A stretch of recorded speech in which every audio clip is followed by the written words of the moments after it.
Dans les rues sombres de Hell's Kitchen, là où les réverbères peinent à repousser la nuit, une silhouette rouge se dessine. Un démon, disent certains, un justicier, corrige d'autres. Mais pour ceux qui l'ont vu à l'œuvre, c'est bien plus que ça. C'est l'homme sans peur, Matt Murdock ou Daredevil. Aveugle depuis l'enfance, mais doté de sens exacerbés, un accident l'a privé de la vue, mais a ouvert en lui un monde de perception que personne ne peut imaginer. Le cœur qui bat plus vite quand quelqu'un ment, le souffle qui trahit la panique, et pas discret dans une ruelle avant l'agression. Tout cela, il le ressent, il le vit, il s'en sert. Avocat le jour, justicier la nuit. Là où la loi échoue, il devient le dernier rempart. Pas par vengeance, pas pour la gloire, mais par devoir, par foi aussi. Une foi mise à rude épreuve, mais jamais éteinte. Né dans les pages de Marvel Comics en 1964 sous la plume de Stan Lee et le crayon de Bill Everett, Daredevil n'a cessé d'évoluer. De ses débuts au collant jaune au récit torturé de Frank Miller, il est devenu un symbole. Celui de la justice qui vacille, mais ne tombe jamais. Celui d'un homme brisé, mais jamais détruit. Un homme qui saigne, qui doute, mais qui se relève, toujours. Et puis est venue la série Netflix. Un coup de tonnerre dans le paysage super-héroïque télévisé. Pas de blagues toutes les 10 secondes, pas d'explosion hollywoodienne à outrance, juste la rue, le béton, la violence brute et le drame humain. Et si la première saison posait les bases, la saison 2, elle les a dynamitées. Daredevil y affronte ses contradictions, ses limites. Face à lui, le Punisher, incarnation de la vengeance pure. Deux visions de la justice, irréconciliables. Deux hommes brisés par la perte, chacun à sa manière. Et entre les deux, Elektra, l'ombre du passé, l'amour impossible, le chaos incarné. C'est dans cette saison que le costume rouge prend tout son sens. Il n'est plus seulement un symbole, il est devenu une armure, une seconde peau. Et c'est précisément cette version que nous allons découvrir aujourd'hui. Alors que vous soyez fan de la première heure, lecteur assidu de comics ou amoureux de la série Netflix, accrochez-vous, car l'homme sans peur est de retour.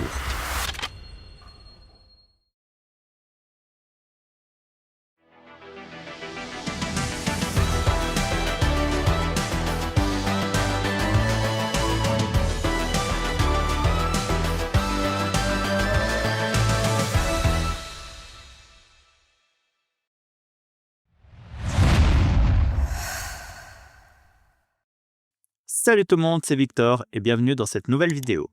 Aujourd'hui, on va jeter un œil à une figurine qui me tient à cœur, Daredevil, produite par Hot Toys, sortie en 2017 et tirée de la série Netflix du même nom diffusée en 2015. Alors non, ce n'est pas la version Born Again qui a été annoncée récemment, celle-là est encore en précommande, donc faudra patienter encore un peu. Là, on est sur la TMS 003, une pièce qui a déjà quelques années mais qui reste super cool à découvrir. Dès qu'on regarde la boîte, on est direct dans l'ambiance. On a un visuel du personnage, sûrement basé sur le prototype, avec un beau rouge dominant, fidèle à l'univers du héros. Au milieu, le logo de la série est accompagné du logo Marvel, mais pas Marvel Studios. Petit détail original, juste en dessous, le nom Daredevil est écrit en braille. Plus bas, on a le logo de Hot Toys. Sur les côtés, rien de très fou, le nom du personnage, la référence TMS et encore du braille.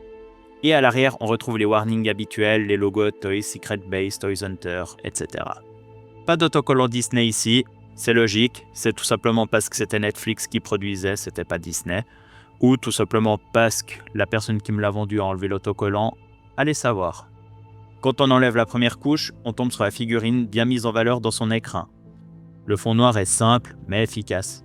Sur les côtés, on retrouve encore une fois le nom Daredevil, et à l'arrière, les crédits, donc toutes les personnes qui ont travaillé sur cette figurine, le cast and crew si vous préférez. Enfin voilà pour le tour de la boîte, maintenant on va passer à ce qui nous intéresse vraiment, la figurine en elle-même.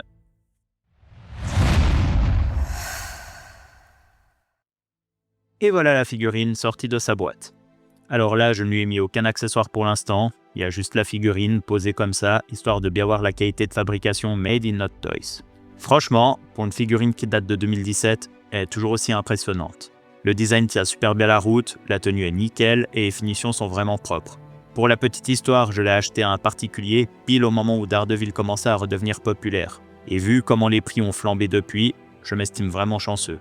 J'ai réussi à l'avoir à un tarif correct, donc je ne vais pas me plaindre. Mais trêve de blabla, on va regarder tout ça un peu plus en détail. On commence par les jambes comme d'habitude. Les bottes sont en deux parties, ce qui permet de faire des poses plus dynamiques.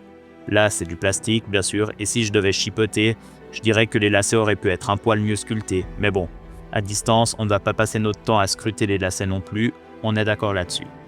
Un peu plus haut, on a le pantalon, avec des renforts noirs un peu partout. Ça donne du relief, ça structure bien la silhouette. Il y a pas mal de coutures apparentes aussi, et moi j'aime bien ce style un peu technique. Certains trouvent que ça fait trop Marvel, mais bon, perso, je trouve que ça fonctionne. Après tout, c'est mon avis qui compte, non ? La matière du costume est assez proche de celle utilisée pour Ant-Man, un tissu un peu plastifié qui donne un bel effet spandex, très super-héros. Sur cette figurine d'occasion, il y a quelques marques, des petites pliures ici et là, notamment au niveau des genoux, mais ça reste en très bon état. C'est juste un peu moins souple que le costume de Black Panther par exemple, donc ça revient pas trop en place une fois marqué malheureusement. Sur la jambe droite, on a un holster pour ranger les bâtons de Daredevil, on verra ça plus en détail quand on passera aux poses. On monte un peu et on arrive à la ceinture. Elle est bien sculptée, avec une double boucle qui rappelle un peu les 2D de Daredevil dans les comics. Car oui, si vous avez vu la série et si vous connaissez un peu le personnage de Daredevil, il a 2D sur le torse, chose qu'on ne peut pas voir sur cette figurine. Mais bon, si vous avez vu les leaks de la saison 2 de Born Again, je ne vais pas dire plus pour le moment, ça viendra. Mais si vous êtes curieux de savoir de quoi je parle, je vous invite à chercher les infos par vous-même. La peinture sur les petits éléments métalliques est bien appliquée, rien à dire là-dessus. On continue ensuite avec les bras. Les mains sont séparées des brassards, ce qui permet de les retirer facilement. Le reste du bras est dans la même matière que le costume, avec une petite protection au niveau du coude, encore une fois façon spandex. On arrive maintenant au torse. Et là, encore une fois, très beau boulot d'Hot Toys. L'alternance entre le rouge et le noir est très bien maîtrisée, les détails ressortent bien, le tout est vraiment fidèle au design de la série. Les épaules sont protégées par des plaques en plastique peintes façon métal, et franchement, la peinture tient encore très bien pour une figurine qui commence à dater. Et enfin, on termine avec la tête. C'est vraiment l'un des points forts de la figurine. Là, j'ai mis la tête en version énervée, avec les dents apparentes et un peu de sang. Daredevil en mode rage total si vous voulez. Et on sent que, dans cet état-là, il vaut mieux pas croiser sa route. Sinon, il y a des membres qui risquent de se plier dans le mauvais sens. Les cornes sont bien visibles, les détails sont soignés, la peinture est super bien appliquée, aussi bien sur les parties noires que sur le rouge. Même la partie qui couvre le cou et les oreilles face au cagoule est très bien sculptée et peinte. Franchement, chapeau Hot Toys, cette figurine est une vraie réussite et je tenais vraiment à le dire. Alors, niveau mobilité de la figurine, nous allons commencer comme d'habitude par les jambes.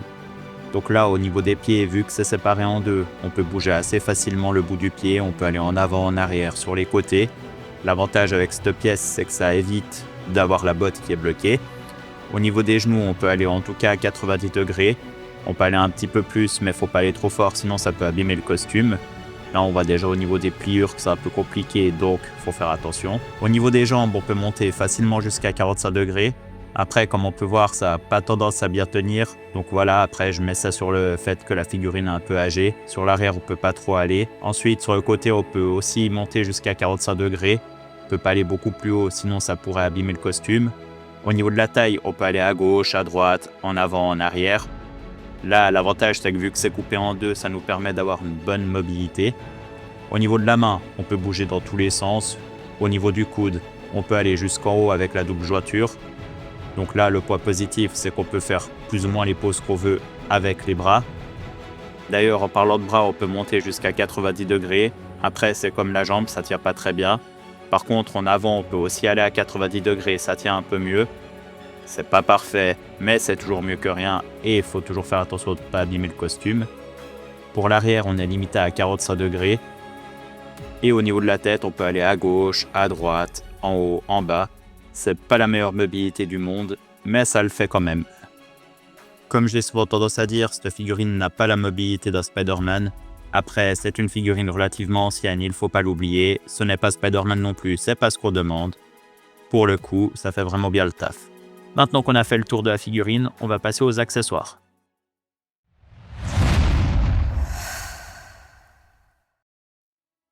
Et voilà, les accessoires sont sortis et on commence comme d'habitude avec la base.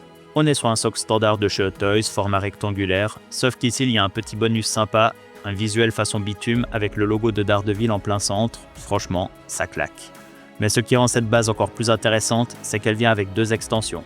On a d'abord une pièce en plastique qui vient se mettre à côté du socle, histoire de donner un petit peu de volume. Et par-dessus, on peut mettre une partie assez intéressante, une déco avec un bout de mur, quelques tuyaux et des morceaux de verre cassés. Ça crée une ambiance très urbaine, crade, typiquement Hell's Kitchen. On dirait vraiment un bout de trottoir new-yorkais avec la route juste à côté. L'ambiance est là et ça rend super bien avec la figurine. On a vraiment l'impression de voir Daredevil en pleine patrouille. Alors oui, petit regret, on aurait aimé que ce décor soit un peu plus grand, mais pour pallier à ce problème, on a une dernière extension et on va y venir. Et justement, cette extension, elle est là, c'est une sorte de diorama en carton rigide. Alors je vous avoue que je vais pas la sortir de son plastique tout simplement par flemme, mais bon, cela dit, c'est super cool de l'avoir inclus. C'est un décor imprimé avec une rue de New York, des voitures en fond, bref, de quoi poser la scène pour ceux qui veulent l'exposer avec un fond immersif. Après, clairement, ça ne rentre pas dans une Detolf, d'où aussi la raison pour laquelle je n'ai pas envie de la déballer. Donc si vous avez de la place, profitez-en, sinon, comme moi, vu que j'en suis de toute façon pas fan à la base, ça va repartir dans le carton. Ensuite, pour les autres accessoires, on a une deuxième bouche. Là, c'est une expression neutre qui vient remplacer celle plus énervée qu'on a vue tout à l'heure. Rien de spécial à dire, c'est propre. Perso, je préfère la tête vénère, ça donne plus de caractère à la pose.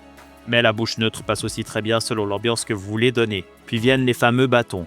On a donc 2 bâtons standards, comme dans la série. Ils peuvent être accrochés à la jambe quand Daredevil ne les utilise pas, rappelez-vous le holster d'avant. Ils peuvent aussi s'assembler pour former un seul bâton long. Et enfin, on a une troisième version où les 2 bâtons sont reliés par une ficelle. C'est en fait un petit fil de fer flexible, pas autant que ça non plus, ce qui permet de le mettre en mouvement, genre en pleine action, et ça, c'est vraiment cool. On pourra le voir en situation sur les poses que je vous montrerai juste après. Côté finition, encore une fois, c'est du Hot Toys, peinture métallisée bien appliquée, les touches de rouge sont nettes, et l'ensemble est fidèle à l'arme emblématique de Daredevil. Et justement, on parle des armes, et qu'est-ce qu'il faut pour tenir les armes? Les mains. On a donc 4 mains supplémentaires dans la boîte, en plus des 2 déjà installées sur la figurine, ça fait un total de 6 mains. Bravo. Parmi elles, on a des mains ouvertes, qu'on peut utiliser pour des poses d'action. Elles sont un peu trop écartées pour être des mains relax, mais pour le dynamisme, ça marche super bien.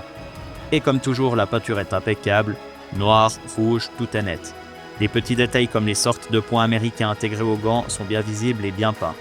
On a aussi des mains fermées mais légèrement ouvertes, conçues pour tenir les bâtons. Rien de plus à dire, elles font le taf et elles le font bien.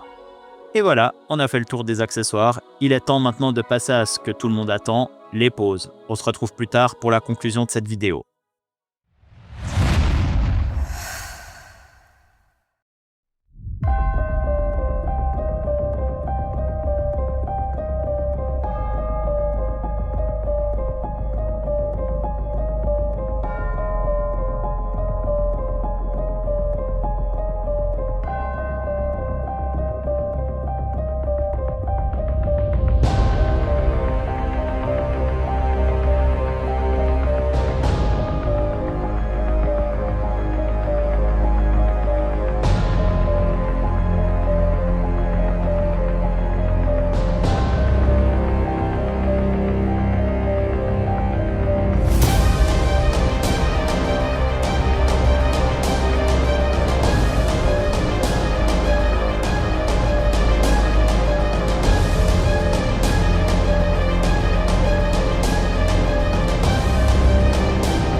Et voilà, on arrive à la fin de cette vidéo. On a pu passer en revue la figurine, ses accessoires, son socle, et franchement, même avec les années, elle reste super solide. Elle date d'une période un peu charnière chez Hot Toys, c'était le moment où ils commençaient à vraiment maîtriser leur qualité, mais où on sentait aussi qu'ils commençaient à lever un peu le pied sur certaines finitions. En gros, ils se reposaient sur le laurier. Heureusement, cette figurine-là s'en sort très bien. La tenue de Daredevil est ultra fidèle à la série, la peinture est propre, et le visage, surtout la version énervée, est vraiment bluffant. Et puis, ce petit décor avec les aimants-de-rue new-yorkaises, c'est un vrai plus visuel. Bon, maintenant, côté regret, on peut en citer deux. Le premier, c'est l'absence d'un visage sur le casque. Ça aurait été super sympa d'avoir une tête de Matt Murdock, même si peut-être qu'à l'époque, il n'avait pas les droits. Ça, n'hésitez pas à me le dire en commentaire si vous le savez. Et le deuxième point un peu dommage, le décor en carton est cool, mais clairement pas pratique pour tout le monde, surtout si vous avez une vitrine type Detolf. Malgré cela, cette figurine reste une vraie réussite. Elle a peu d'accessoires, mais on va pas se mentir, Daredevil n'est pas un perso avec un arsenal énorme. Et ce qu'on a ici est suffisant pour faire des poses stylées. La base est très sympa, j'ai hâte de la poser à côté du Punisher dans la vitrine. D'ailleurs, qu'avez-vous pensé de son caméo dans cette vidéo? N'hésitez pas à me le dire en commentaire.